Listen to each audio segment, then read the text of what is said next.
Welcome to the Terrible Podcast with your hosts from SteelersDepot.com, where you can find all your latest and greatest Steelers news.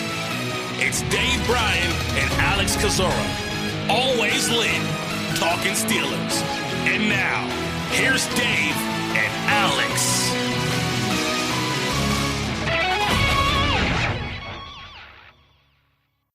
Welcome to the Terrible Podcast, Season 13, Episode 35. He's Dave Bryan. I'm Alex Kozora, SteelersDepot.com. Thanks for being back with us here this Monday, Steelers Nation, this Victory Monday. You know, Dave, Tom Brady has faced a lot of great Steelers defenses and players from, James Harrison to Troy Polamalu to everyone in between. And somehow the combination of Josh Jackson and Elijah Riley and James Pierre was the antidote to stopping Tom Brady. I'm still trying to wrap my head around this win yesterday, but what a win it was. 2018 over the Tampa Bay Buccaneers. Pittsburgh now 2-4 on the season.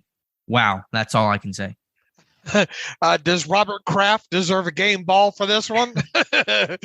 for having Tom over to the wedding, but it looked like the whole offense went to took the Saturday walkthrough off or whatnot to go to that wedding and all. And have you ever seen Tom Brady look kind of as bad as he looked in that game?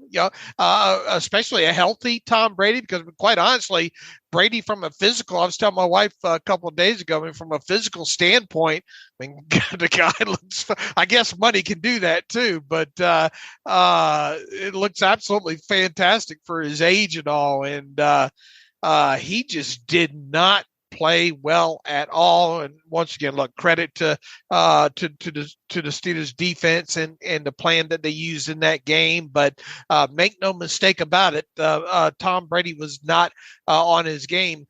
Before we get going to, I had this kind of in my head. How are they trying to describe this Buccaneers loss on the Buccaneers Depot podcast this morning? What's that slant of it this morning? I poked around briefly at the Tampa Bay Reddit last night, and obviously there's some overreaction, but a lot of concern about Brady's play, some talk and chatter about him evidently missing the Saturday walkthrough. There's some probably debate and conversation to be had about how much exactly he missed, but criticism of the run-heavy approach for sure, criticism to offensive coordinator Byron Leftwich, and just really shocked that the Bucs lost to such a depleted Steelers team. Right. And look, that's going to be a talking point on national, probably, talk shows and all, as well, when it comes to Brady, and they'll try to point as many fingers as they can, I'm sure, at him and all, but and he did miss some throws in that game, but he also had some drop throws in that game, and didn't utilize guys like Mike Evans like you probably thought that they would. And you're right. You look at the Monday morning stats, team wise, and raw stats are raw stats, and I like to look at success rates and all like that, but just on the raw look at it, man, they're the worst rushing team in the league. And that says a lot based on what we've watched, so far this season when it comes to the Steelers. And, another aspect of this game is, especially defensively, the Steelers defense made real key plays in real key situations, and situations where I'm talking inches difference in there even being touchdowns in this game. And, most notably in the red zone. And look, I have to write a 5 keys article every week of, 5 keys for the Steelers to do or to try to accomplish to win the game. And, I joke that, can prayer be one of them? And, was kind of tweeted out jokingly, how do I incorporate lead pipes and chains into a 5 keys and all like that. But, when it got right down to it, and what I did end up writing, one of them, it seemed quite obvious, but you put it in there because it was going to be a key to the game, and that was have the Bucs see threes, red threes during the game, because you kind of figured that they were going to move the football in this game offensively at some point. But the key to this would be how many times can you keep them out of the end zone and settle for three, in addition to not giving up the touchdowns outside the red zone. And I'll be damned if look, they ended up going 1 of 4, I believe, in the red zone overall, and obviously their one score came later in that game, and there was no outside the red zone TDs in this one, right? Right. Yeah. I mean, it's situational football defensively, to me, is the number one reason why Pittsburgh won this game. And once again, you talk about key plays in key moments. I mean, you can, it's not hard to go over them in your head. You had that Miles Jack, skying for that ball and just getting enough of a finger on it to change the direction on what would likely have been a touchdown in that situation. You had Robert Spillane on another one, I think, on what was it, Cade Otto, that just got a hand on it and changed the direction of that. Obviously, the Devin Bush 2-point play, that doesn't show up as a pass defense in the stat book. That irks me too. Why that? Add that to the list. Yeah, add that to the list. Stats, and they don't put pass directions in there on 2-point plays, and that just here we are, 2022 in advanced stats. You're missing out on that kind of stuff. But obviously, the Devin Bush play, you had some TFLs, tackles for losses down deep in there as well. To me, look, at one point in this game, the Buccaneers had it on like the 2-inch line, and they came away with only a field goal in that situation. So, look, it wasn't all because the Bucs, sucked and didn't make plays. But I mean, when you combine them not doing that, you combine the Steelers making big plays in big moments, and specifically inside the red zone, you get a little bit of a recipe for potential upset, and that's obviously what happened on Sunday at Acrisure Stadium. It was just a complete team win. I know that gets said so often it becomes pretty trite and meaningless, but this was, to me, fully a team win. Offense, defense, special teams, everybody doing their part. Basically, everybody played in this game, too, and Pittsburgh needed every last man because of all the injuries they had. So I thought, just big picture, reason why Pittsburgh won this game, situational football, Tampa Bay 4 of 14 on third down, 1 of 4 in the red zone. And then for the first time all year, Dave, Pittsburgh finally finished the game. They had the ball for the last 4:38. They did not give Tom Brady back to football. We saw this team unable to close out and be the better team in the final 5-10 minutes against the Jets, against the Browns, against the Patriots. They finally were the better team to finish things out and never gave the Bucs one last chance to try to kick a game-winning field goal. So to me, those are the two overarching reasons why this team pulled off the victory. Look, neither one of us thought they were going to win that game. Nope. We were both wrong. As you like to say. Yeah, didn't even think it was going to be close in this game, especially with the injuries on the defensive side of football and all like that. At what point, though, in that game did you think, I'll be damned, they're going to win it? I mean, I'm always a little pessimistic, I guess. I was waiting for that shoe to drop, and could you stop Tom Brady for a full 60 minutes? I was still holding my breath basically until the final kneel down. I was too. I've seen it too many times with Tom Brady. You give him the football back, and especially all they would have needed was a field goal in that situation, right? So, right. You think, and then you see that bad snap, and you hold your breath there, and you get into a couple of those third downs, and people say, well, that's, you guys are so negative. You guys aren't enough fans to have faith. Well, I've had faith before, and that faith's gotten stomped before. I've seen it too many times over the years. But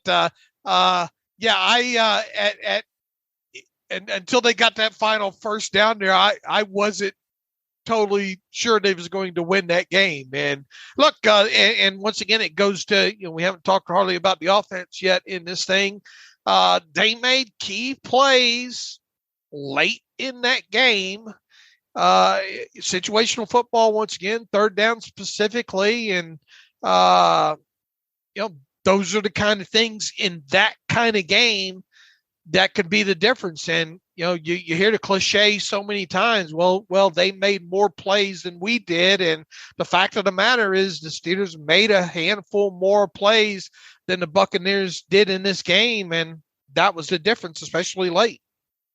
Before we get into the game anymore, let's take it back to really what happened on Saturday. And if you guys thought we held a funeral for Pittsburgh during Friday's podcast, that was before the injury report came out later that day. And at that point, you're thinking, man, does this team have enough guys to even play, essentially, with so many players ruled out for essentially starters in the secondary, and Levi Wallace, Kella Witherspoon, Cam Sutton, and Minkah Fitzpatrick, and Pat Frymouth ruled out, and DeMarvin Leal not only ruled out, but now placed on IR with a knee injury suffered sometime either Thursday or during Friday's practice. And so, I mean, from an injury standpoint, you just were crushed by that against Tom Brady in corresponding moves on Saturday. This team signing Josh Jackson, the corner, from the practice squad to the 53, and then promoting Quincy Wilson and Elijah Riley, both of whom who played in this game. So that's a quick summary of the roster moves, but you're just sitting there, pregame saying it's a totally beat up secondary against Tom Brady with some good receivers. How on earth is Pittsburgh going to match up? But man, that secondary, I mean, they kept things pretty simple, but those guys were really solid. To play a full 60-minute game against Tom Brady was something that I have to really tip my hat to. And look, and you put it, the moment the Leal news came out on Friday, which obviously came out of the blue, you kind of wondered, well, I mean, they've used this kid quite a bit, with TJ Watt out, and what are they going to do now? And Mike Tomlin even said after the game, they had a really limited defensive menu when it comes to things that they wanted to do, and overall, and they still managed to mix some things up in this game overall. However, they didn't blitz a lot. In fact, I don't think they blitzed at all in the first half. I don't know how far you are in the charting to know how much they blitzed in the second half. It was probably a little bit in there, but had three inside linebackers on the field quite a bit, and did indeed play a lot of zone in this, a lot of three deep, and was bound and determined not to get beat up over their head. And they did give up a couple of middle of the field kind of explosive plays type situation there, but overall the tackling was very, very good in this game. So there wasn't a lot of yards after the catch for the Buccaneers. And as we've already talked about, there were key breakups in this game. Pierre, had one that we haven't mentioned yet in there, and as leaky as they were against the run early in this game, it felt kind of early that they were giving up too many yards on the ground, but they were able to kind of get that back in line as well. So, as you stated at the top of the show, really, really was a team effort. And man, for a secondary, that got beat up halfway through that game against the Bills and looked really kind of lackluster when some of those backups came in against the Bills, for them to turn it around like they did and play like they did on Sunday against Tampa was, really, really credit to, coaching staff and players and everyone involved there. So, and when did Arthur Millette kind of become Mike Hilton?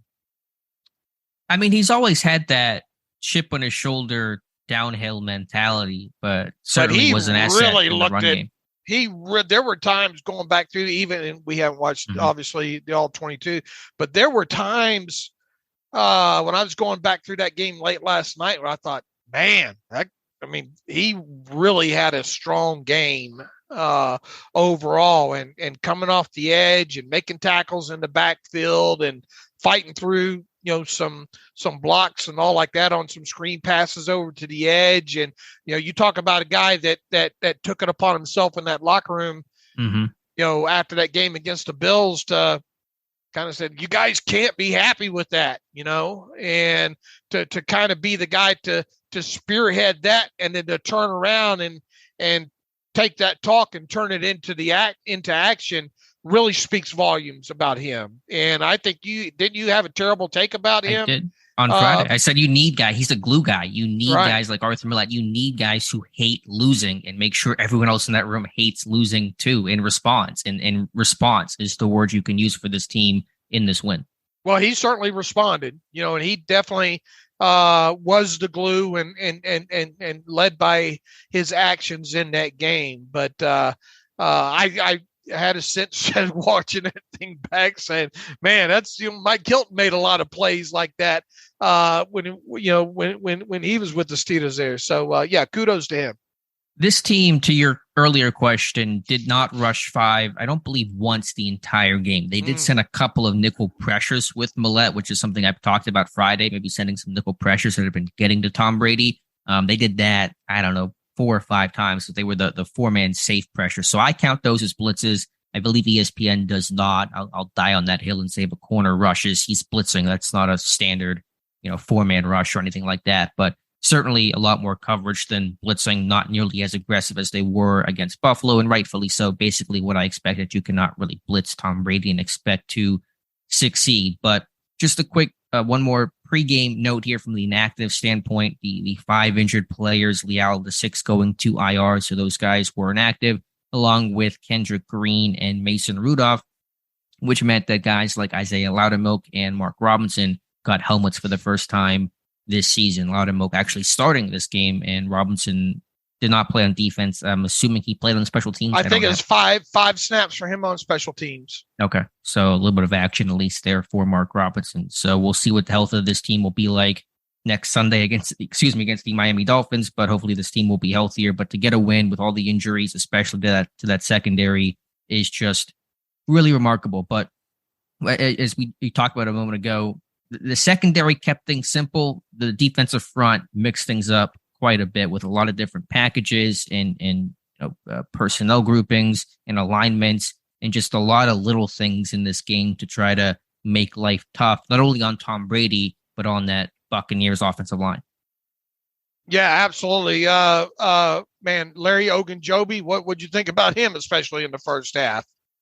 Yeah, he was fantastic. And Cam Hayward on that rookie left guard, Godecki, and just that bull rush was back and he was winning one-on-one moments. And his team, it got some pressure. It wasn't as good as it needs to be probably overall, but from where it's been over the last month, essentially, to get 5 quarterback hits and to get 2 sacks on Tom Brady, you take it and hopefully build on that. So certainly I think the interior pressure that Pittsburgh got from Hayward, from Ogunjobi was really important.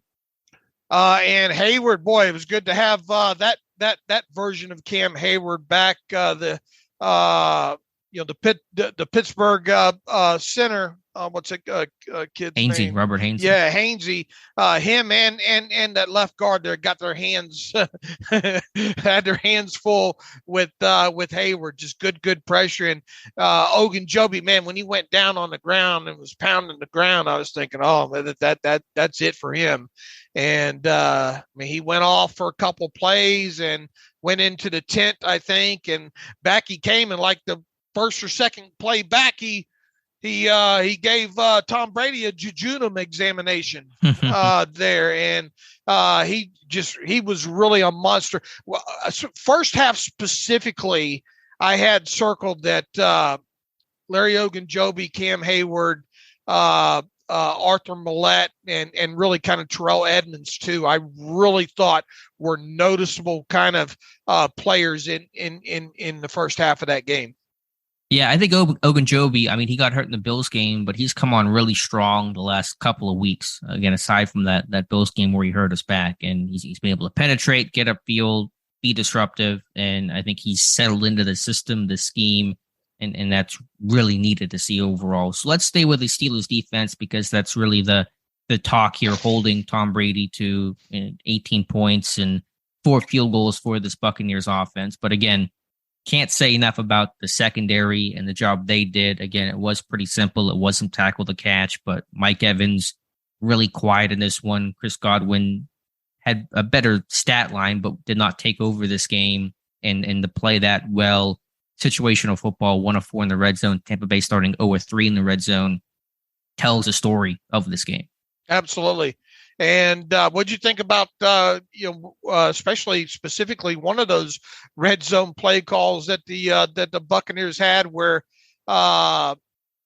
nobody released. They had 2 or 3 tight ends in the game and none of them released. And then Tom Brady rolls out and I think they ended up getting didn't they get an ineligible man downfield on that play? I forget if that was the one or not, but they helped the Steelers out for sure on a couple of those plays. But once again, it goes back to tackling the catch, not giving up the big yards. And I think how many explosive plays did they have? Not many, 3, I think in total. The Buccaneers had there, and I think for the most part they stymied that run game. Looking at it right now, Buccaneers had 3 explosive plays. 2 of them came in the first quarter.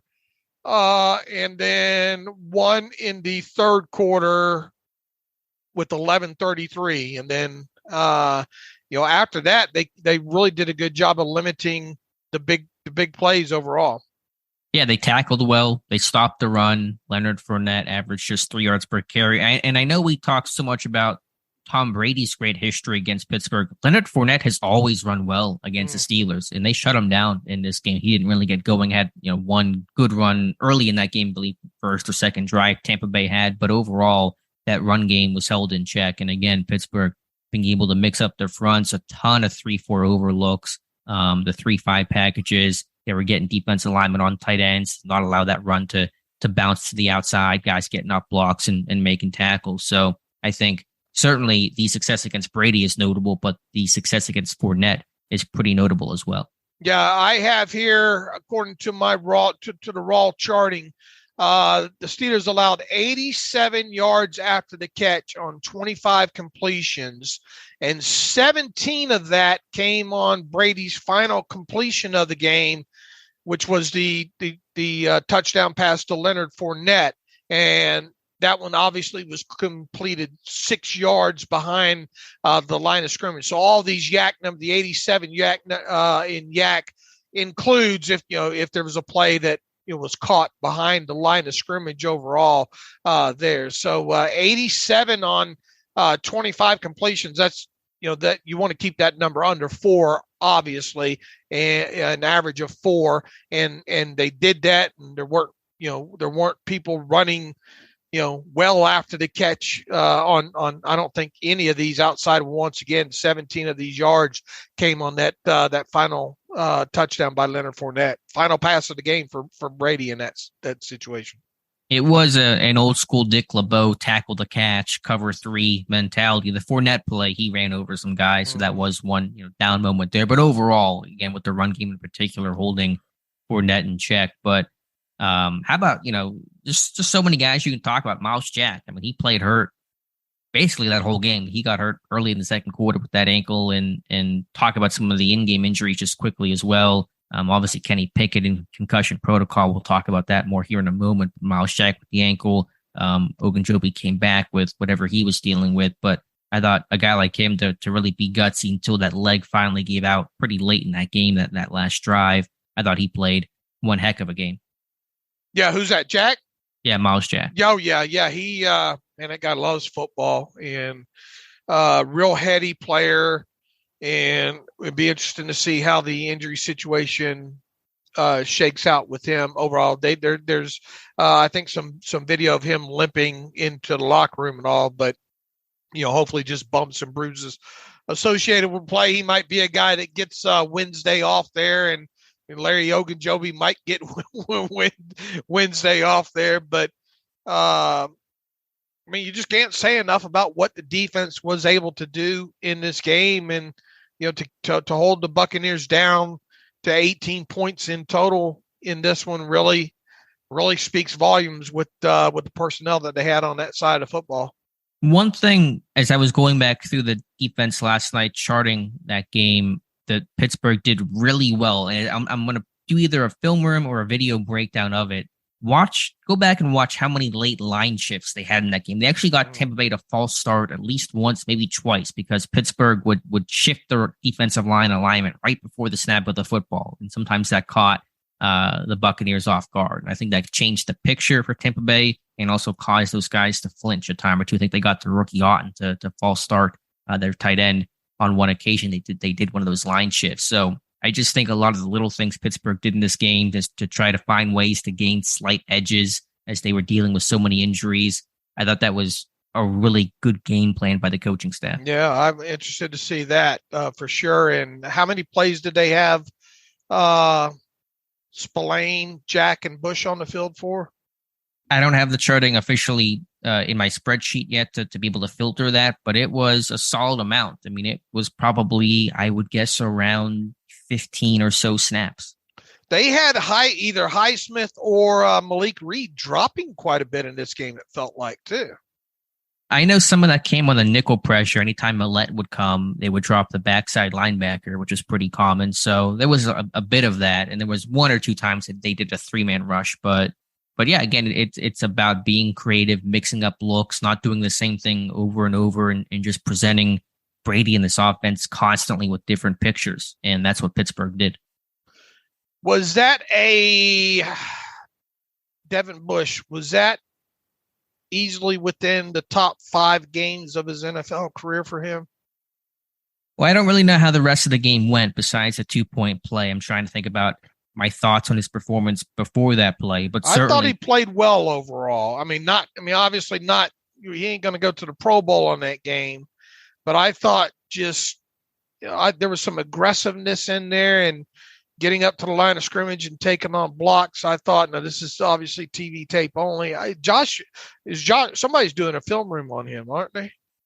I believe somebody is. I think Josh said that he is, but it just felt like he was a lot more active in this game, and that's why I said, was this maybe a top 5 game for him? And look, I mean, that, make no mistake about it, that pass breakup on the 2-point conversion essentially won the game for this team. Right. It was just a great read, react, close, and finish. I thought he had to fight. He had to fight through on that too, So yeah, there's zone. It's some trash. It's the crosser route coming across to read it to play clean. You get called for so many penalties on those kind of bang plays. I thought Pittsburgh did a really good job at the catch point in this game. Generally speaking, James Pierre was, I thought, fantastic closing and breaking on the football. Devin Bush with his breakup as well. Robert Spillane competing Miles Jack with that red zone tip that certainly saved the touchdown that Cameron Brate would have had. So I thought, some of the seam stuff this team has not been able to make plays on, but I thought overall these guys were really combative at the catch point. And playing along with the theme on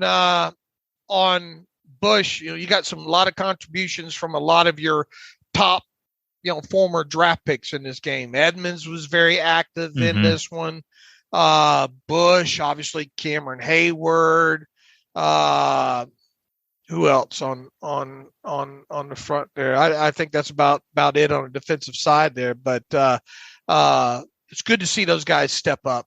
And how about Edmonds? To have at least one secondary starter. He was great against the run. He filled the alley well. He tackled well. It wasn't anything really different than what we've seen out of Terrell Edmonds, I should say. But it was something definitely needed to stop the run, to come in and tackle Fournette in space, and just probably also be, I think, as Tomlin alluded to after the game, a good hub of communication to have one veteran guy back there to talk to.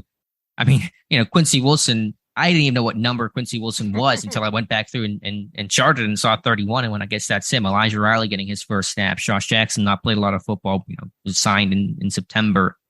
James Pierre still a young guy overall. So I think Edmonds to be a steady presence back there probably provided a lot of value that went beyond the box score. Yeah, what Mike Tomlin called a hub of communication. Right. And so I think there's certainly a lot of value in that. But overall, again, just strong team defense, wire to wire. And I'm just blown away by the job they did. Alex Highsmith strip sack. Oh, that ball went up in the air. I was hollering, get it. Unfortunately, they did. Malik Reed trying to get it. I know Cameron Hayward's a little bit, chasing that football in that situation there. But Look, if I would have told you that, this team, this defense didn't get any takeaways in this game, you'd probably tell me there's no way. If it just boiled it off of that, you'd probably tell me that there's no way that they win this game. And right. I think did some research last night on PFR StatHead. I think it's like just the 28th game that Tom Brady had.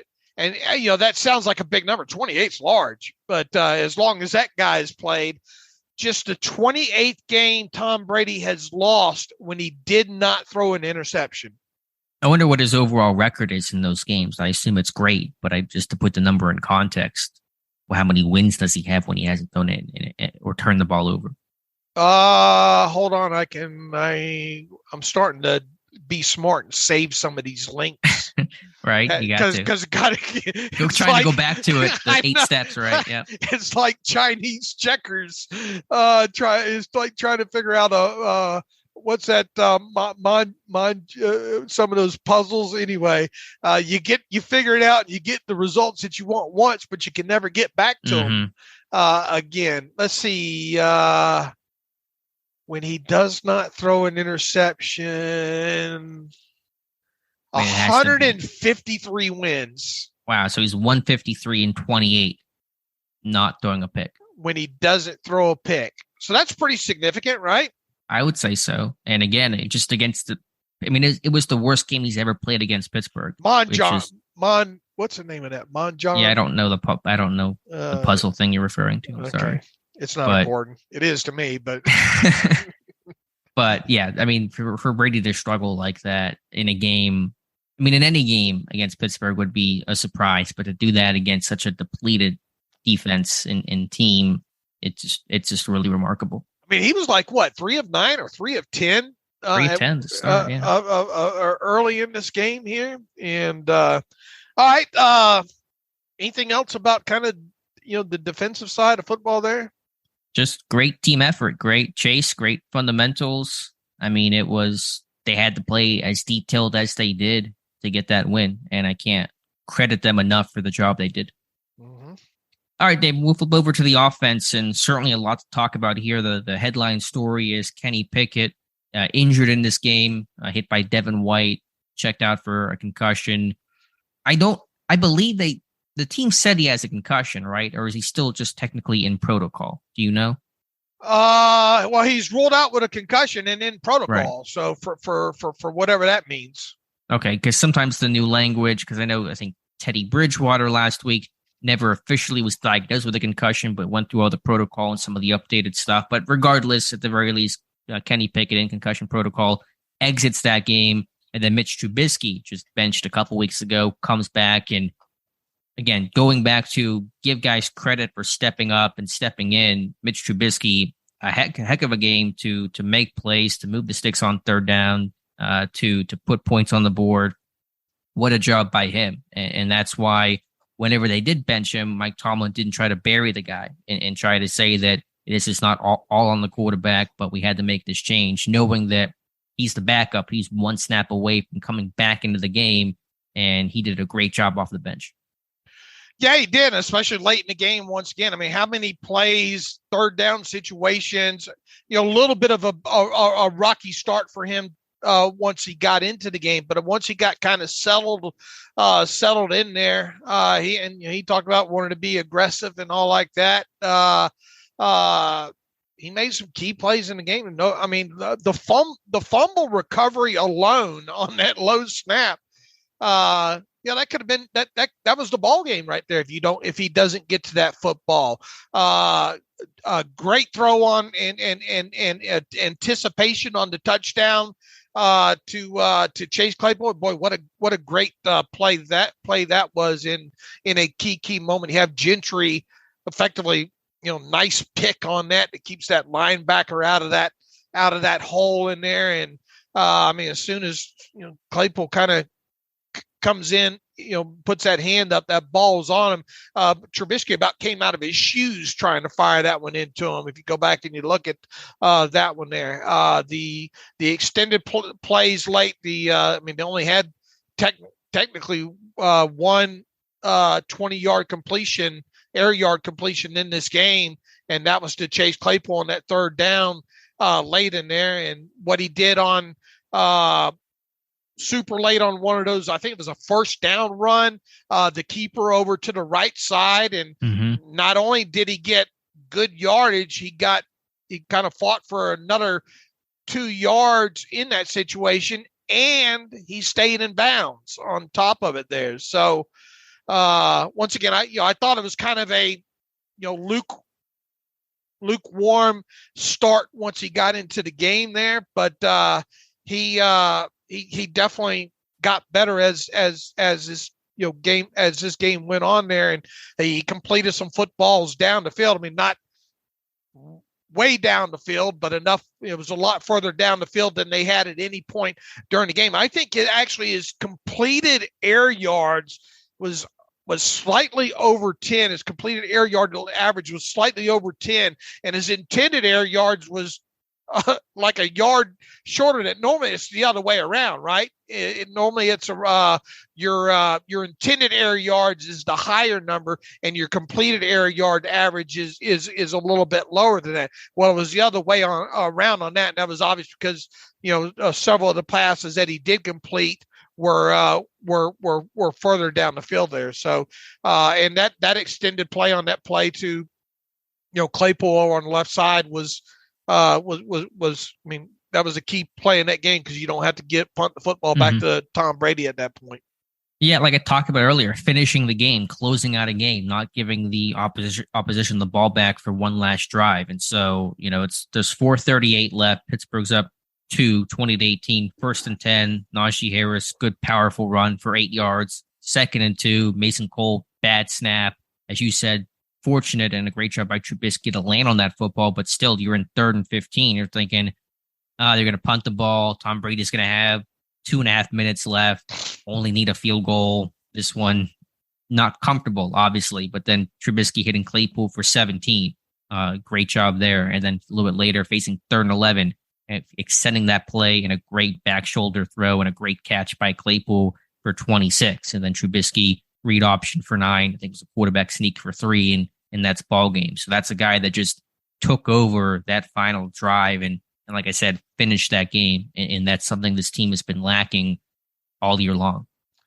I thought some of the best runs that Najee Harris had in this game, especially the last next to last one for 8 yards, 1st and 10 from the 25. That might have been one of his better runs. It wasn't his longest run, but one of his kind of hardest fought runs of the game. That one in, I guess, I think it was 1st and 10 at the Bucs 11 with 10:43, the direct snap to him out of the Wildcat. I thought that was a good run as well, too. I mean, look, overall, not a lot to talk about in the running game because they had, 77 net yards, and how many of them came from non-running backs? It was 33 of their 77 rushing yards came from non-running backs. I mean, there are quite a few end rounds, obviously, in this game.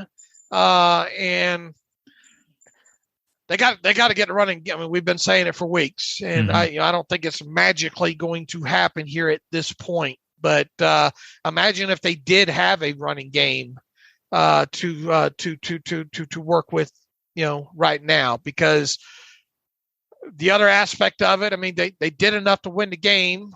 It goes without saying, but they're still not actively trying to push the football down the field in this game. Technically, I think there were 3 passes that had 20 or more air yards.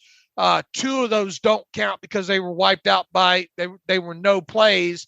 And then the one that stood, which was completed, what you talked about, was the extended play by Trubisky to Claypool there. So, I mean, it's really a smoke and mirrors kind of job, but it obviously was enough to win the football game. But just long haul, you can't. You're not supposed to win games like that, especially if you don't have the running game. If you want to do the throw, catch, and run long, and quite honestly, You take away the yards after the catch that Connor Hayward had in this game on and we'll talk about that play in a minute, but their yak once again wasn't good either there. So, it really was smoke and mirrors kind of offensively, and you got to run the ball better. You got to be able to push the football down the field.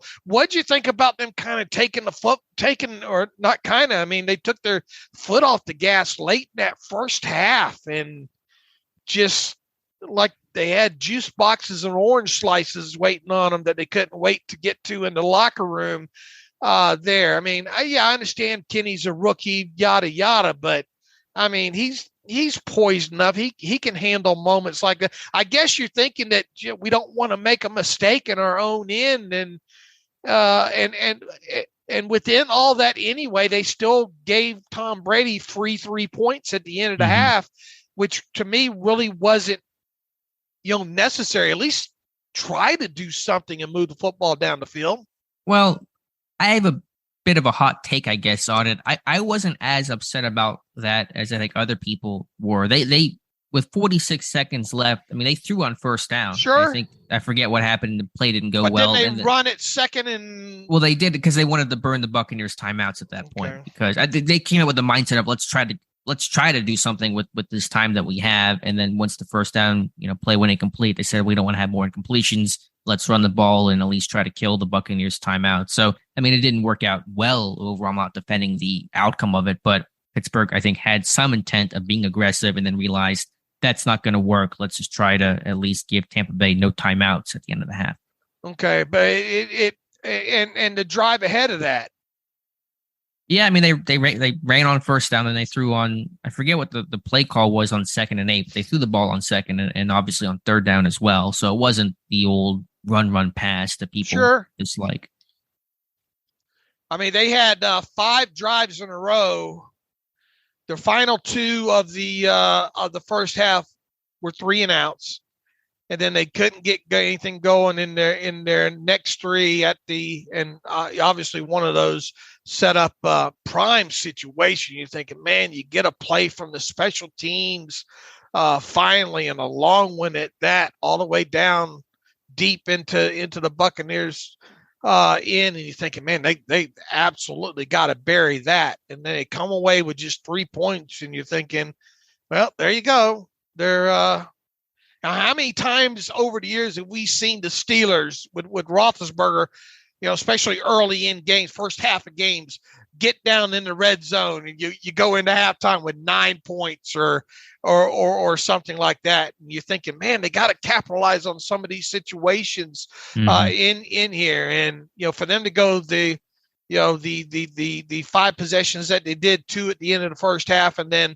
the 3 at the to start the second half there, and only come away with 3 points. In that situation, it felt like it was slipping away. Yeah, no, I'm not defending the offense in general. I mean, it was the first drive was great. The last 2 drives were excellent.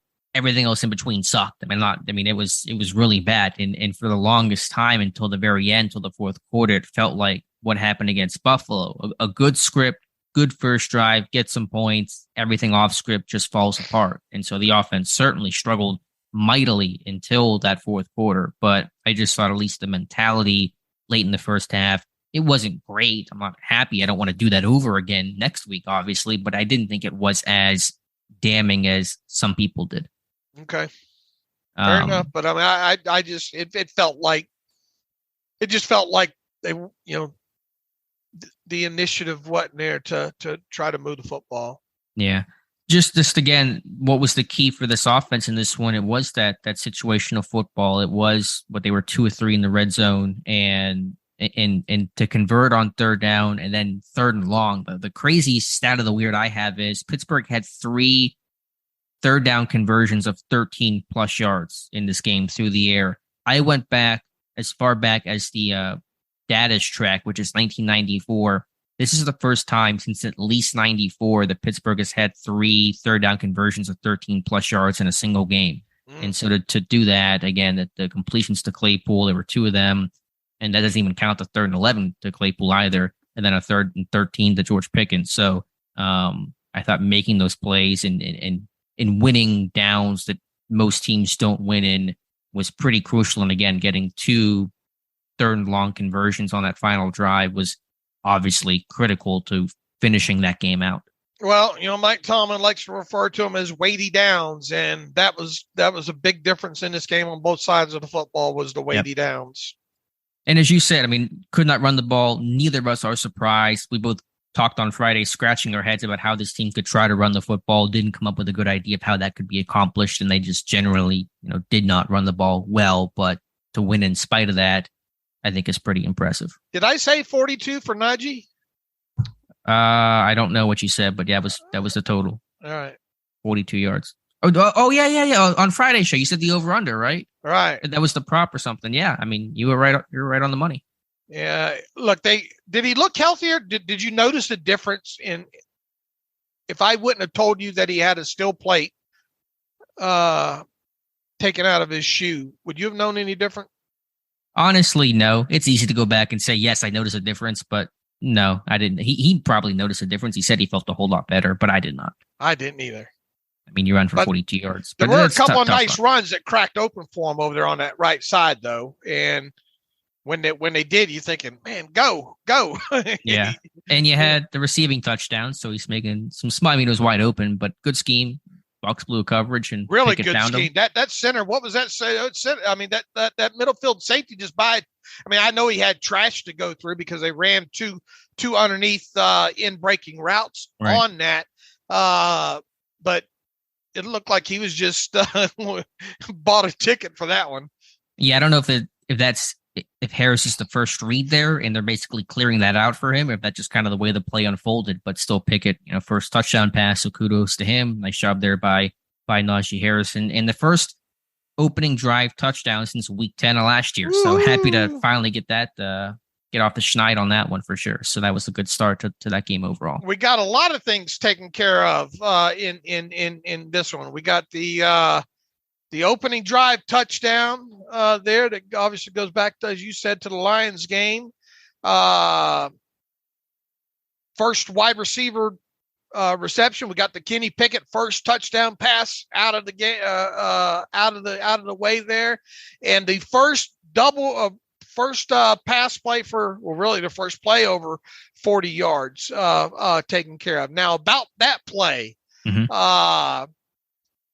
Interesting there. And look, props to Connor Hayward to finding some area and just setting up shop there, and props to Trubisky for getting the ball, and props to them for going fast in that situation and catching the Buccaneers trying to get a guy off. And Levante, there's a teaching moment in there, I think, for Levante David, right? He was sitting there just constantly trying to call timeout. Right. As Hayward's running past him, he's still calling timeout for some reason. Flat-footed in that situation there. And, hey, they all count, right? And, that's the key thing. And kind of an unlikely guy kind of took me back as soon as that happened to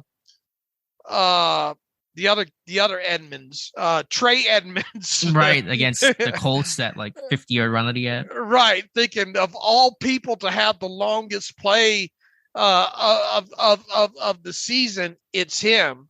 But man, Levante David still, after flat-footed and all, he was the one that went all the way down the field and tackled Connor Hayward on that. Oh, play. Really? I didn't even realize that. Yeah, go back and look at that one again there. But got that out of the way there, but that was, they had to have a double explosive play in this game. Or at least I thought, to have a chance to win this, and that ended up, being a huge turning point in this game. Was that I don't want to steal Tyler Wise's thunder here, and he'll. Hopefully we don't force him into any direction. I don't think we will, but what do you kind of view as the turning point in this game? That's as good a play as any to talk about. I'm not sure if there's something else coming to mind that we should be mentioning. Maybe you could argue the Steven Sims 89-yard return to really boost you coming out of the half, but I think it would probably have to be the Hayward play. And that's just a great job there to selectively use tempo. I thought tempo was used appropriately in this game, the 4th and 1 to Jalen Warren on an opening drive to move the sticks and result in that Najee Harris touchdown. And then realizing Tampa Bay, they're trying to sub. Pittsburgh did not sub, and so the defense is not afforded any time to sub. They just have to do it before the offense snaps the football, and they got 13 guys on the field. There's confusion. Get the play call in. A veteran like Mitch making snapping the ball quickly and knowing where to go with the football. So that's just a great job there for Pittsburgh to realize Tampa Bay's in a massive mistake and capitalize. All right, not a great game for that Kevin Dotson wants to remember. I'm guessing. No, now nobody should be sending him death threats. That's really just a sad state. Silly. And please, shame on anyone who's done that. I doubt very many people listening to us are doing that, but it's the internet, and unfortunately those things happen. But to his play, I mean, it was miserable. You had 3 penalties. You had a false start on 3rd and 6 that made it 3rd and 11 on that opening drive. You had a hold. Yeah, another hold, I think, on the play that Pickett got hurt. I mean, it was a really poor showing. There's no doubt about that. Right. And if you're gonna hold, don't let your quarterback get hit, right? Right. Fair. So, not a good game on his part. Look, Mason Cole is not going to go to the Pro Bowl or anything like that, but that's a tough SOB, isn't he? He's just, I guess I told you once in camp, he's all tape. Just any injury he has, just tape it up more. Broken arm, broken leg, sprained ankle, just need more tape. That's Mason Cole. So again, this guy's not even close to healthy. He's definitely going to be one of those off-season surgery, Wednesday guy, off-season surgery. I've been playing through this since, I think he got hurt in camp. In camp, there were times he would just lay on the ground for a minute and then he'd pick himself up and get back in the huddle. So, I mean, he's a warrior. He's a tough guy. I mean, the snap was bad and the play is probably a bit mixed, but he's giving it his literal all right now. He's not Sean Mahan, is he? No, he's not Marquise Pouncey, but he's not Sean Mahan. He's a little medium. Right. James Daniels, the best offensive lineman in this game? I have to go through the all 22. I didn't have any big conclusions in terms of who the best offensive lineman was. I knew who the worst was in Dotson, but I thought the line overall pass protected well. I think they've been doing a good job in pass pro. Run blocking was a mess, but I'm not surprised by that in the least. All right. What else offensively? The receivers. What do you think about the receiver play? Oh, I mean, overall? Clay, look, as much as we've gotten on Claypool, he really stepped up big in this game. He caught all of his targets too, I think, if I'm not mistaken. Yeah, I mean, he was the guy. He was the guy on 3rd down. Everything thrown his way, I think he caught. Let me make sure of that real quick. Yeah, 7 targets, 7 receptions. Right. And then, as you said, Connor Hayward. Yeah, didn't have Connor Hayward with the longest play from scrimmage on my bingo card after week 6. No, I wouldn't have had that either there. Who else? Pickens, I thought played okay in this game. Obviously didn't scratch it out big on the stat sheet there. Deontay Johnson, nice catch. Boy, he went way up for that one for Pickett inside the red zone early there, didn't he? And came down with that. Johnson continues to show great separation, out on, especially on some of those comeback curl routes or whatnot. Just incredible separation on that. But the day belonged to Chase Claypool for sure. He was the one that made the big catches, a lot of catches in the weighty moments there. So it's good to see that kind of game from him. Before he got hurt, what did you think about the play of Kenny Pickett? I thought it was fine overall. I mean, like anything else, there's probably a couple of throws, couple of misses. I think down in the red zone, maybe he wishes that he had back there, but or down on the Buccaneers side of the field and all. But I mean, I wasn't thinking, man, Pickett's having a rough. I mean, he wasn't throwing the football down the field, long, but I think he kind of forced one over to the right side one time that kind of seemed predetermined there. But at no point did I think, oh man, this is not going well for Pickett. Yeah, I didn't think it was horrible, but I didn't think it was as sharp as it was against Buffalo. And even that, certainly still work to do against the Bills, but I thought he wasn't playing as well. I'll have to go back through the tape on that one, but I thought he was struggling against a good Buccaneers defense. I mean, look, I thought he had that ball placement on that one over to the left of Pickens was fantastic. I thought the I think it was a third down conversion to Claypool there with the inside defender. He put that ball right where there was no way that defender was going to get to it. People would probably say, "Oh, that was behind Claypool," but I thought it was in a perfect situation or perfect position for that particular play there, and you give only your guy a chance to make the play on that. Yeah, that's fair. There was one third down to Pickens where it was a bad read. They're playing two-man. He's trying to throw the comeback against it. Maybe Pickens ran a wrong route there, but Pickett still threw the football on that kind of comeback. And so that was, I think it was a little bit of struggle reading coverages, but I'll have to check the tape on his overall play. Well, like I said, I mean, there were throws that I think that he, probably shouldn't have made, and maybe a couple that he probably should have. But obviously for the complete, and look, he only had like a 4-point something intended air yards and a 3-point something completed air yard average there. So obviously, not a lot of throws down the football field in this one. But even, going into halftime, I didn't, at no point did I think, oh man, did I grimace or anything? I didn't think. Yeah, that's fair. Any overall thoughts on offense, defense, anything? I want to talk special teams here in a moment, but anything offense, defense?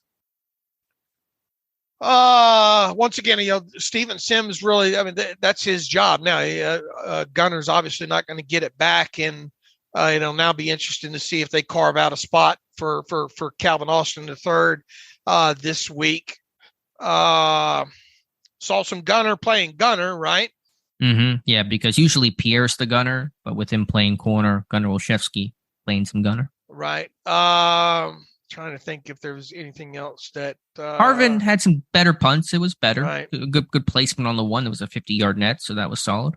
Did Boswell miss-hit that one that the crossbar doink? Because normally, 55. That's a chip shot for Boswell these days, right? I hope all kickers are as unlucky to miss hit from 55 and make it in Pittsburgh. It's a little tough stadium to kick in. So, I don't know if it was a miss hit. Maybe he just wasn't perfect on it, but it was enough.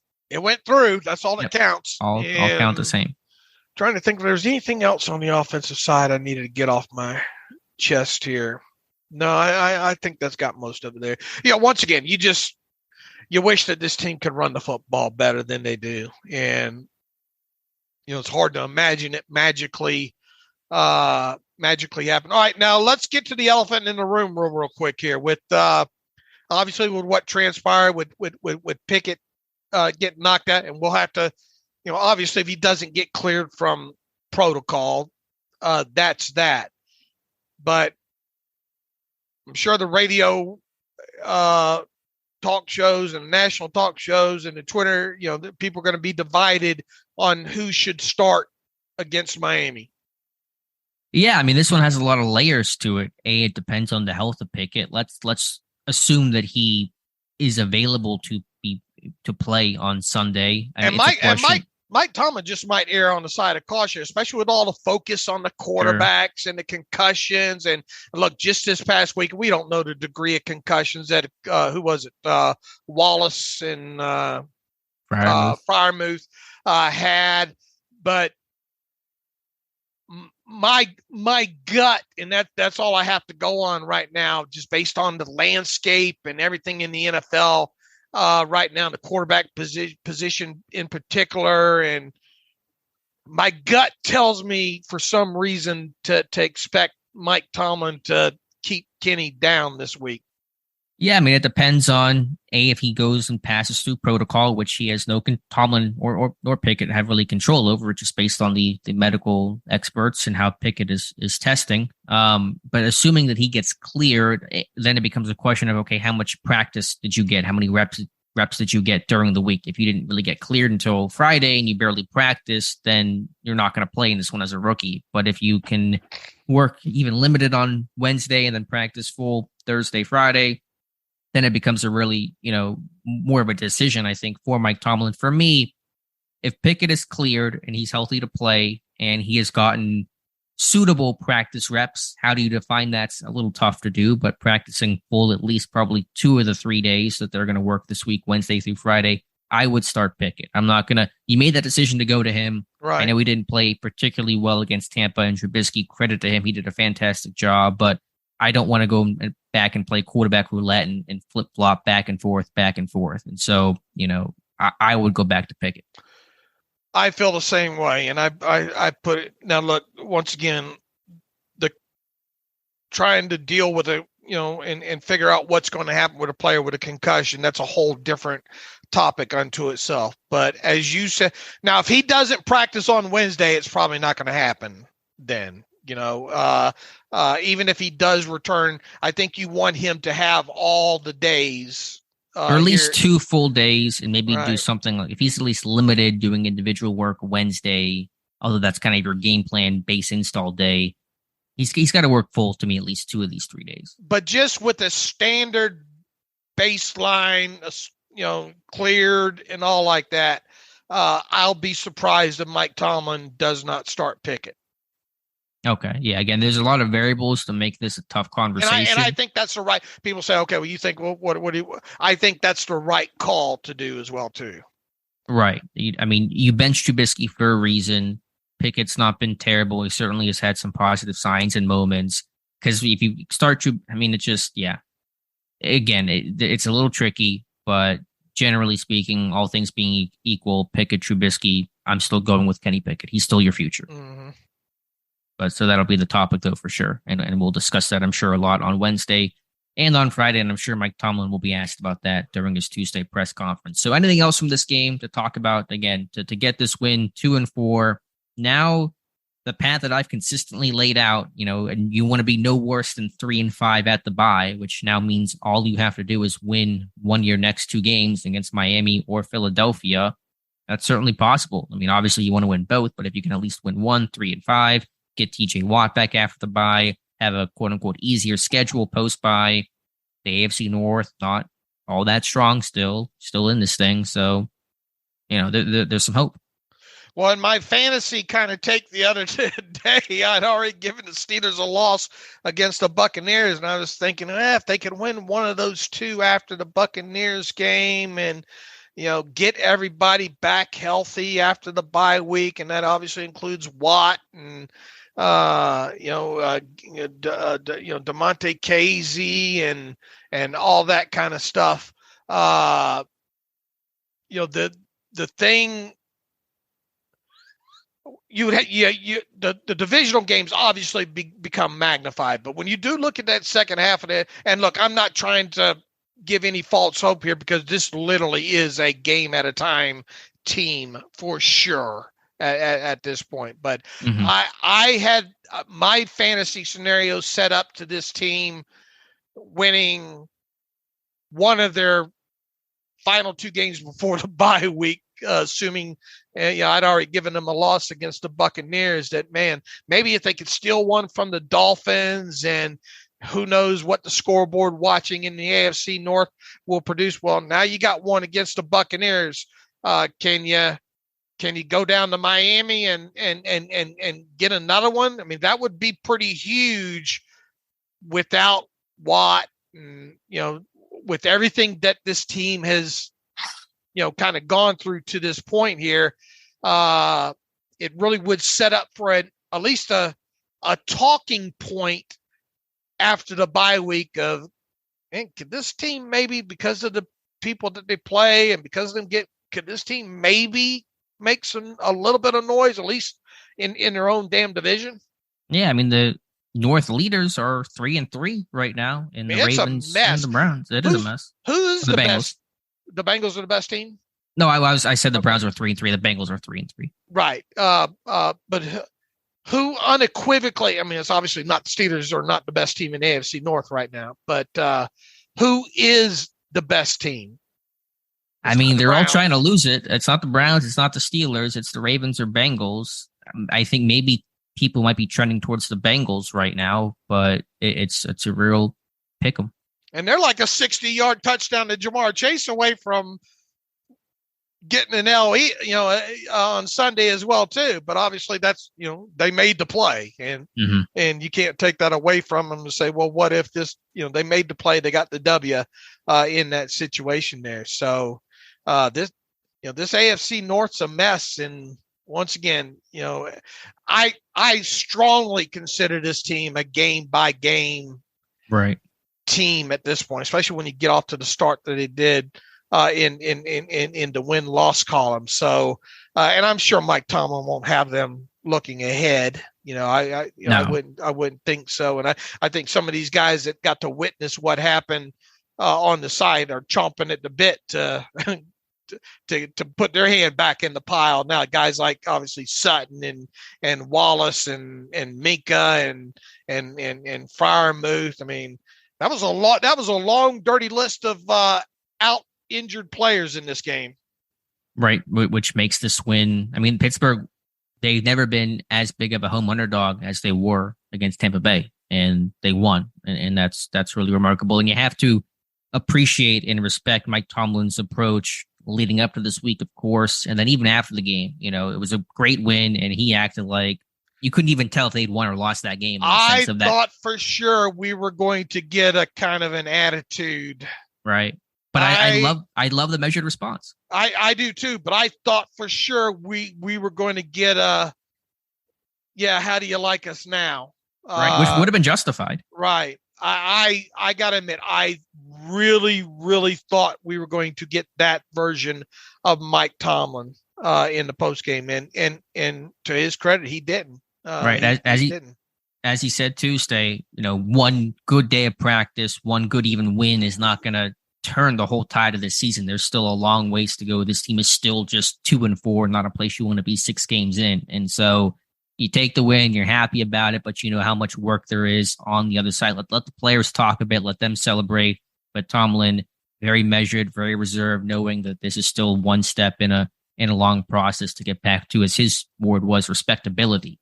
And they're not quite there yet. So I love the response. And listen, for all of Tomlin's warts and faults, this team does not quit. They find a way to be resilient and stand up in that face of adversity. And when the chips are down the most, this team finds a way to battle and get back. And there's no better example of that than beating Tom Brady whenever you had a secondary that would look, like a training camp roster secondary with so many injuries, so many problems, and the come away with a victory in circumstances like that just really sums up how Tomlin is able to keep things together and find a way to win.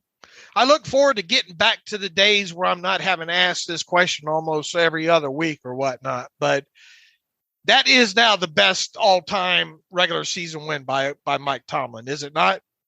Yes, those big questions. I always have a tough time judging them. I mean, it's up there. I think we agreed that, or didn't necessarily agree, but there was question that after the Bengals win, is that the Buffalo game in week 1 was kind of that game, right? Yeah, but is there a game we're forgetting about in 2012 or 2011? I don't know. It's hard to. I mean, it's a great win. They're not underdogs like that. I mean, they're not. No, I understand. It's just hard for me to think back and say unequivocally one day out that was the best win Tomlin's ever had in his regular season career. I mean, it's certainly up there. You can argue it. I'll say it. Yeah, I'm not going to say you're wrong. I just don't know how to put that in perspective. I don't know what else is on the podium right now to accurately answer that. I mean, how can you have an all-time career best win when you're favored in a game? Yeah, what about beating Brady back when he was a Patriot back at home? I mean, that felt like a major accomplishment too. They got your girl Carrie Underwood on. Oh, don't say that. What's she doing? That's something. Carrie Underwood kicks off tour. Somehow I got the Today Show up on my screen. A big Today Show fan, are you, Dave? Nah, not you're morning paper and coffee and strong opinions on stuff. My bran muffin. Anyway, but a great win. I mean, if you want to call it best ever, I'm just glad you can call it a win. I mean, you can call it best ever or not. I'm just happy to see a victory. It feels good to feel good about a win again, because that feeling has eluded us for over a month. Yeah, we're not didn't have to sing any bars of gloom, despair, and agony on me, or Victory Mondays are nice no matter how you chop them up. So look, credit to everybody involved in that one, because once again, it got late in that. I wasn't convinced they're going to win that game until right at the end. It kept feeling like they wanted to snatch defeat from the jaws of victory in that one. So. Right. And Buccaneers are certainly smarting today. Now, it wasn't all perfect. The offense still went into a lull in a major shell until that fourth quarter. Defensively, I thought certainly because this team is mixing and matching so much, there were a lot of personnel issues. At one point, Pittsburgh had 13 guys on the field.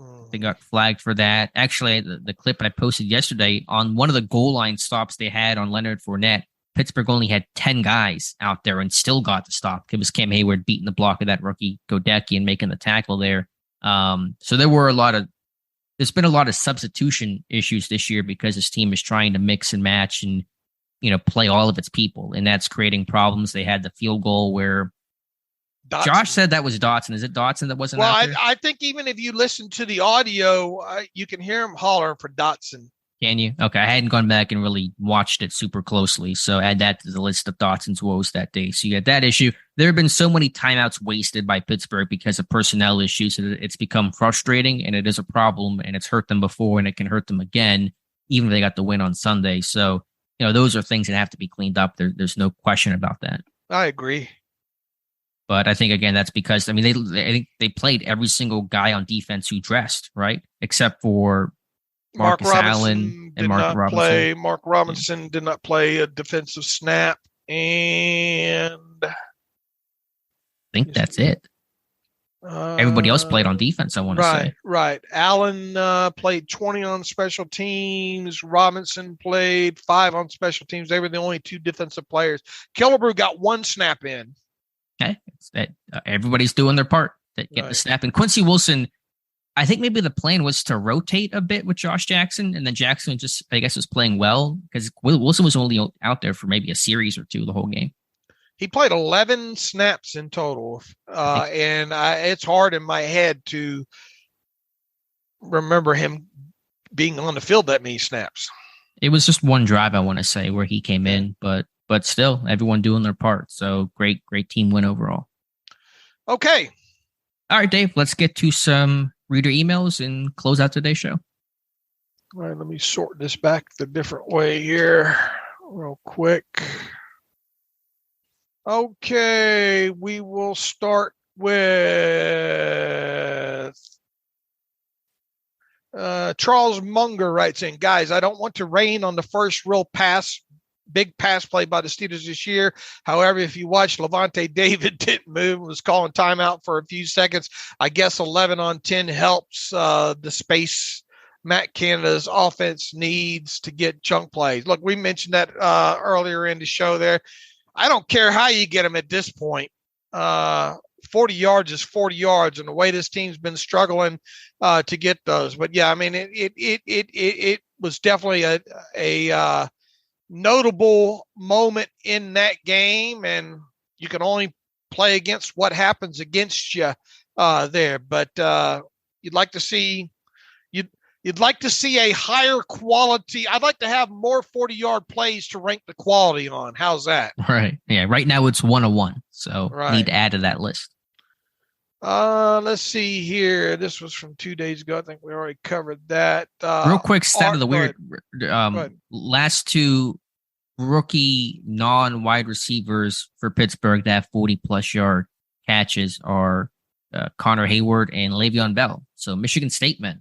How about that? As a rookie, yeah. Artie Avalon Edis. Apologize. You guys need to start sending you phonetic spellings again for Uncle Dave. He says secondary play. Coach T post-game comment specifically highlighted the play of the secondary. Do you guys see anyone who will or should crack the starting lineup?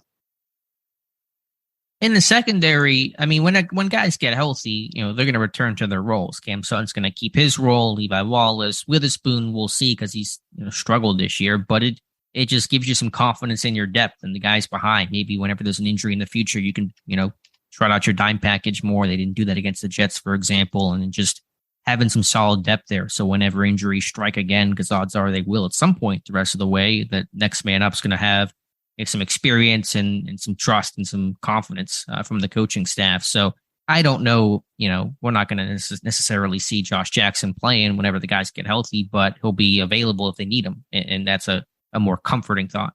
I think the takeaway here is some of these guys got, a taste and got some meaningful snaps for the next time, if there is a next time kind of thing. I don't think anyone. Look, Quincy Wilson's going to go back to the practice squad on Monday, as is Elijah Riley, the safety. How much longer is Witherspoon going to be sidelined? My best guess is that Wallace and Minka will be back this week. Who knows about Cameron Sutton? But I don't think you have to just yet kind of start making noise for a guy like Josh Jackson to start just yet. Right. And just real quick, by the way, should mention that it sounds like Tua's going to start Sunday night for Miami. It sounds like he will get cleared. And so it should be Tua versus unknown quarterback, either Trubisky or Pickett in this game. All right. Craig McKinney goes, quarterback controversy. Happy Victory Monday. Goodness, took long enough to say that again. David Knox, my question is simple. Just because Mitch came in and performed admirably doesn't mean there's a quarterback controversy, much as Twitter or the talking heads want there to be. The offense, while still looks like crap, looks the best with Kenny. He says, thought Mitch does earn some well-earned praise for his play. Furthermore, the season, while supposedly is still in play, let's be honest, we are not going for a Super Bowl here yet, so we might as well find out what Kenny is or isn't. Only way we do that is playing him. If we end up with a top 5 pick, wouldn't it be wise to know now with Stroud and Young on Kenny would have to really mess up the bed at this point, right, for this team to consider a quarterback early in the 2023 draft. I don't even know why that's a thing right now. It would really be the organization saying, we got this wrong when it comes to Kenny Pickett. I mean, he would really have to play extremely bad for you to get in that territory there. He goes on to say, playing Mitch does nothing to help this team now or in the long run. What are your thoughts? Got to enjoy these victories. They'll be few and hard to come by this season. Peace and love, Craig. Craig, I think we already kind of covered most of this already, talking about, what might or should happen this week at the quarterback position. Yeah. To the draft portion, no, they're not going to be interested in a Bryce Young or a CJ Stroud. It'll be Kenny Pickett. That's going to be their guy.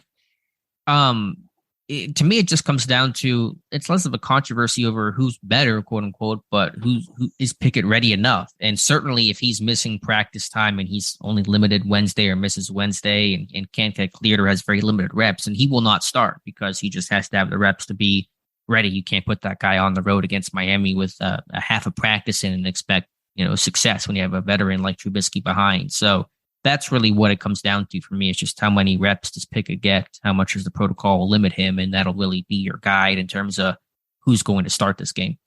Tobias, field goal timeout. Hey, guys, first is a reminder for Alex to find out who was late on the first half field goal attempt. Would love to hear discussion on how this ranks on the Tomlin best win list. I think we knocked out both those. We'll double check on the field goal there situation. Think it's Dotson. Love to write mails while winning. As always, you're the best. Greetings from Germany, from Tobias there. Thanks, Tobias. Jeff Berg writes in, hello, fellas. On this improbable victory Monday, I was wondering if y'all could wax poetic on Josh Jackson and Quincy Wilson. I listen to every podcast and somehow have missed y'all talking about these two Bs. I don't know anything about them. Heck, throw in Ryan Anderson. Even on the Steelers website, they have a picture of Highsmith as being Ryan Anderson. Oh, really? I got to look at that. He's got a screenshot in here. I guess this is from the mobile. I haven't. Look, they, bless their hearts. They get that messed up a lot of times on their side there. Heck, they can't even bring us live. Did I mention, Alex, that they can't bring us live coordinator press conferences? I'm sure I have, but and the audio guys on Tomlin Tuesday not having a fun time this year. Yeah, but the standard's not the standard, below the line there. Look, I mean, whenever they do sign or bring someone up for a practice squad, we make sure to write about it and all like that. Maybe we haven't talked enough about Josh Jackson and Quincy Wilson. I mean, they both come to the Steelers as NFL experienced guys with a little bit of pedigree, obviously, to them and all like that. But I mean, for lack of a better word, they're bit players, fringe, 53-man practice squad kind of guys at this point in their careers. Yeah, frankly, sometimes we don't talk about them a whole lot because we're still finding out who they are and where they fit and what their role's going to be. I mean, some of those guys we know what they've done in the past.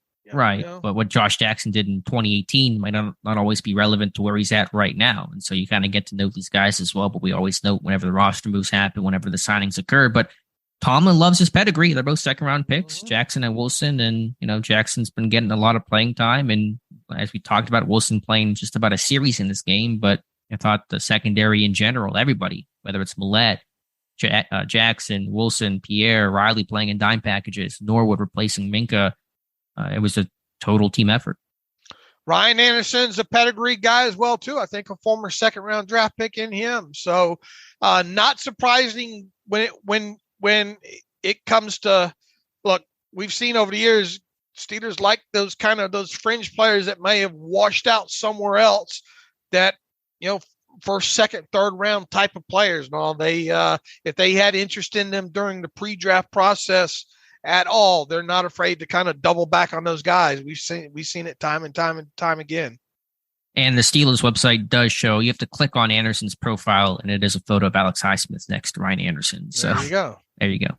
Antonio Frazier writes in, Happy Victory Monday. Today is my birthday, and the Steelers delivered early like the mailman. My question is, how long are the higher-ups going to let this offense look so bad with the game plan? The offense almost looks better when we have no plan and kind of wing it. I know I shouldn't be crying after a win, but it really looked like the Brady wedding visit on Saturday is really why we won. Thanks as always, and it is always a pleasure to beat Brady. Man, Mike Tomlin had a hell of a damn quote the other day during his Tomlin show, didn't he? It just something you kind of grimace when he said it there. I'm trying to find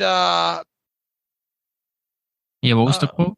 Something about moving up and down the field and it's stuff that we know. It's just you kind of, are we going to have the type of offense that's going to consistently go over the long field and score touchdowns? Man, that's doubtful as we sit here today, but we can produce enough points to win, certainly. I didn't expect Mike Tomlin to get hooked up to the truth serum on that. I mean, he's not wrong. Why are you why are you booing me? I'm not wrong, but I not the kind of thing I expected out of Mike Tomlin's mouth. But yeah, he's it right. was a moment of honesty. Although, heck, the opening drive, they go 66 yards, 11 plays, had an 8-play, 71-yard drive in the fourth quarter, so they were able to extend some out. But yeah, that's why, as you talk about, and that's why Mike Tomlin's talk about the importance of chunk plays. You get a 45-yarder to Connor Hayward that flips the whole drive and puts you in position to score. And so that's why whenever you're an offense that can't be that rhythmic and that efficient, you got to have a big play that, it puts you in scoring position almost immediately. Chandler Stroud, Happy Victory Mondays. I want to kind of talk about some of the PPG writers and your guys' overall thoughts on some of their content. As a guy living in the South and obviously away from Pittsburgh, I've only been a consumer of the content for the last 5 years or so, but it seems like this group is slowly getting a little more hot takey and headline grabbing and all. He says, Mark Madden says yesterday on Twitter that it's no question whatsoever that Kenny shouldn't be starting next week because Mitch was obviously better. Pony also belongs in that group a lot of days, saying just some outlandish things. I guess I just basically want to hear some of your guys' thoughts on this crew as a whole and reporting and writing that they do and how much enjoyment or lack thereof that you guys get from their work. Anyways, once again, thanks a lot for the best content covering our beloved team. You set me up here, Chandler, to be honest, Dave here. And that's all I need to, we don't read or listen to these guys for their takes or anything like that. If it's news driven, we'll write about it and talk about it, overall. But a lot of these, how many of you guys think any of these guys watch the tape and break the stuff down and go as deep into this stuff as we do? And I always like to follow and listen to the people that I think might have more information or do a better job at what they do than any of us do. And none of those guys are on my list. Yeah, I think was that rude? No, that was great. You were perfect, I thought. No notes on that. 10 out of 10. I think the whole sports world in general, and really the whole media world, has just gotten, takier because there is so much competition and there are so many people competing for the reader's eyeball that you have to say the most sensational thing to get the clicks, to get the views. And we don't believe in that. We think we can do it a different way, in a better way. But a lot of people think that they should do that because it's the easiest thing to do and it's the most headline grabbing thing to do. But I don't read those guys. I don't really read a lot of outside media people in general. I'm not knocking anybody here. People can read whoever they want to read. That's totally cool with me. I'm not saying anyone should or should not, read other sources and other people's opinions, but we just try to do our thing to the best of our ability. And I think it's working out pretty well. Look, none of those guys, even though all of them listen and read and us and all like that, they don't have high opinions of us. They don't like us. It's no secret, so, right. We've learned that it is what it is. We just do our thing. And every 4 weeks we have to, usually have one of the, local media guys come after us for whatever reason. And we just do what we do and move past it and wait until the next time, so. Yep. That's kind of where we are on that. Jay writes in, since the Steelers finally scored a TD on their opening drive, what is most likely to happen next? Najee runs for 100 yards in a game. Minkah gets his 4th interception. Steelers go on a 3-game win streak. And in parentheses, and the fans forget how bad Canada is, or Matt Canada is fired, resigns, retires. So you got 4 choices there. Najee, 100 yards, Minkah, 4th interception. Fans forget, Steelers go on a 3-game win streak and fans forget about Matt Canada, or Matt Canada is fired, resigns, retires. I know which is the easy pick for me of this 4. Yeah, I think that's a layup with Minkah going. Yeah. If he can play this weekend, going back to Miami, I think he'll make a big play. Yeah, let Tua throw one out there. Ill-advised deep throw from Tua. That Minkah would be my choice to get the 4th interception. I guess second would be Najee, but I'm not holding my breath. I will gladly double back and say, man, I was wrong. Najee got the 100 yards. I'd like to see it. Yeah, I think there'll be better days ahead. I think Tampa Bay's an especially tough front to run at. So I think Pittsburgh has to do a better job. And the run game has been pretty poor prior to the Buccaneers game. But I don't want to. They got to do a better job. But I don't want to be too concerned about that Buccaneers game because I think that's really a tough defense to run on. Right. One last one, and we'll get out of here in an hour and a half, I think. Bryce, I'm still in disbelief that the Steelers pulled out this victory. He says some thoughts. Number one, okay, guys, in terms of regular season wins, if you had to rank the following for Tomlin, what order and why? He's got the obvious ones that we just talked about here. 2022 win at the Bengals, 2021 win at the Bills, 2022 win at home against the Bucs. We already covered that. Bryce, I think it's the one against the Bucs. As improbable, against the odds, down people. Nobody gives us a chance. ×2. I would choose the Bucs game. Yeah, I think it's up there. Again, it's hard for me to rank them, over his whole tenure, but I'm just happy to get wins. Happy to talk about victories. You can rank them however you want to rank them. I just want to be able to keep ranking more and more victories.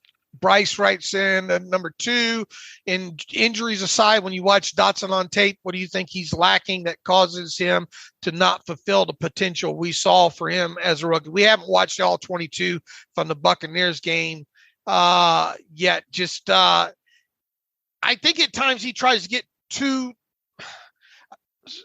in the past, I think he tries to be too much of a mauler at times and forgets about his technique. Yeah, I think technically he's not as sound or as consistent as he needs to be. I'll have to go back and watch the game, obviously. When he's on his technique, man, I mean, his footwork, and I mean, we've seen some good snaps out of him, but we've also seen some yikes snaps out of him as well, too. Yeah, generally when you're committing penalties, you're holding and doing dumb things like that. Usually it's because your technique isn't as good as it needs to be, whether your feet are bad and you're compensating with your hands and you're grabbing and things like that. So we'll have to, again, check the tape, but just above the neck, being mentally tough, mentally sound, consistent, still things Dotson needs to work on. Look, he's got obviously a lot of games to play out this season here, but this is his third season. This is the proven performance escalator year. I think on top of it for him as well too. So it'd be a good time for him to turn it on about right now. Yeah, it sure would. Anything else, Alex, before we get out of here? Anything catching your eye on the Twitter machine or anything? No, looks pretty calm right now, but just happy to get a victory again. I should mention that Dave and I will have our YouTube live stream tonight, 7 p.m. Eastern time for an hour. So it'll be good to have a chat where we're talking about a victory instead of just the fire everybody chats we've been subjected to the last couple of times. I'm going to guess we're going to get a lot of Trubisky versus Pickett questions tonight. Right. And again, that's hard to answer in terms of what's going to happen because it's based off of the protocol.